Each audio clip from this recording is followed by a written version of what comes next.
ایک بھی پارٹی نے تنویر صاحب کے حق میں احتجاج نہیں کیا، مظاہرہ نہیں کیا۔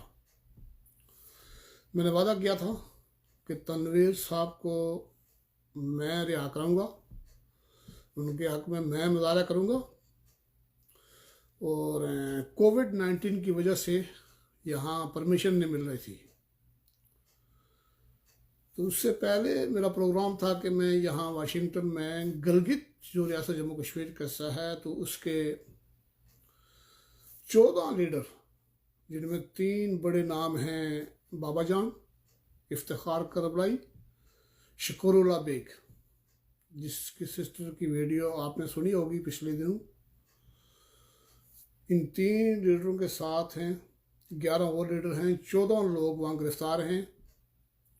گلگت ریاست جموں کشمیر کا حصہ ہے، ریاست جموں کشمیر پاکستان کا آئینی قانونی حصہ نہیں ہے، گلگت پر پاکستان کا قبضہ ہے، اور ان 14 لیڈروں کو پاکستان کی کینگرو کورٹ نے کسی کو 91 سال سزا دی ہے، کسی کو 70 سال سزا دی ہے، کسی کو 45 سال سزا دی ہے، کسی کو 55 سال سزا دی ہے۔ تو میرا پلان تھا کہ میں گلگت جو ریاست جموں کشمیر کا حصہ ہے، اس کے جو لیڈر جو گرفتار ہیں، تو ان کے حق میں مظاہرہ کروں گا۔ تو وہ پلان بنتے بنتے دیر ہو گئی، تو تنویر صاحب گرفتار ہو گئے۔ تنویر صاحب سے وعدہ تھا، دوستوں سے وعدہ تھا، تو تنویر صاحب کے حوالے سے پھر پروگرام بن رہا تھا۔ کووڈ-19 کی وجہ سے میں یہ پروگرام نہ کر سکا۔ جو بات میں آپ کو سمجھا رہا ہوں، بہت سارے میرے دوست شاید مجھے سن کے ناراض ہوں گے، کیونکہ مختلف لوگوں کا جو ہے وہ تعلق ہے ہر ایک خطے سے، ہر ایک اڈے سے، ہر ایک جو ہے وہ اپنی اپنی پارٹی، اپنے اپنے لیڈر اور اپنے اپنے پیشاب کی تعریف کرتا ہے۔ تو تنویر صاحب واحد شخص ہے اس پاکستانی مقبوضہ جموں کے خطے آزاد کشمیر میں، جس نے گزشتہ 13 سالوں میں یہاں تحقیقی کام کیا، آر پار کے لوگوں کو جوڑا، اس خطے کو بین الاقوامی سطح تک روشناس کرایا، یہاں بہت سارے مقدس مقامات کو اجاگر کیا، پورے علاقے کے دورے کیے، بڑے سے فنکشن کیے، راولہ کوٹ میں اس نے بھوک ہڑتال کی۔ تو تنویر احمد صاحب کے حق میں کوئی پارٹی، کوئی لیڈر وہ بول نہ سکا۔ کیوں؟ نام تو میں لیتا نہیں، جو بھی نیشنلسٹ اور قوم پرست ہیں، تو ہر پارٹی یہی کہتی ہے کہ کیا وہ ہماری پارٹی کا حصہ ہے؟ یہ ہے وہ بددیانتی، یہ ہے وہ تعصب کہ وہ ہمارے ساتھ نہیں ہے، ہم اس کے حق کے لیے کیوں آواز بلند کریں؟ تو کیا تنویر صاحب میرے لیے کام کر رہے ہیں؟ تو بہرحال یہ پروگرام تھا تنویر صاحب کے لیے۔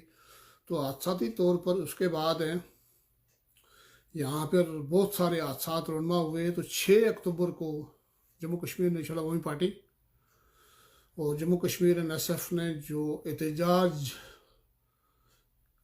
کی کال دی کہ کوالا پل جو پاکستان اور ریاست جموں کشمیر کے سنگم پہ ہے، یہاں ہم احتجاج کریں گے۔ تو جموں کشمیر نیشنل عوامی پارٹی کے بیشتر لوگ 6 اکتوبر کو جیسی ارجا کے مقام پہ پہنچے، تو جس کو آزاد کشمیر آپ لوگ کہتے ہو، جس کو حکومت کہتے ہو، 24 اکتوبر کے حوالے سے پھر کہہ رہا ہوں، صغیر صاحب نے پرسوں اعلان کیا تھا 24 اکتوبر نمائندہ گورنمنٹ تسلیم کرو۔ تو پھر یہی 24 اکتوبر والے انہوں نے جموں کشمیر نیشنل عوامی پارٹی اور Jammu Kashmir national student federation کے لوگوں کو ارجا، چالا، ترکوٹ کے مقام پر روکا، ان پر تشدد کیا، ان کو گرفتار کیا، 6 دن ان کو اندر رکھا۔ تو وہ بھی میرے اپنے ہیں، تنویر بھی میرا ہے، گلگت والے بھی میرے ہیں۔ جائے کہ میں ان کی پارٹی میں نہیں ہوں، ان کی اسپیسیفک جو پارٹی ان میں نہیں ہوں، لیکن وہ میرے ہیں۔ تو اسی کے ساتھ ساتھ یہ 24 اکتوبر جو آیا، تو 24 اکتوبر کو صغیر صاحب وہ بھی میرے دوست ہیں،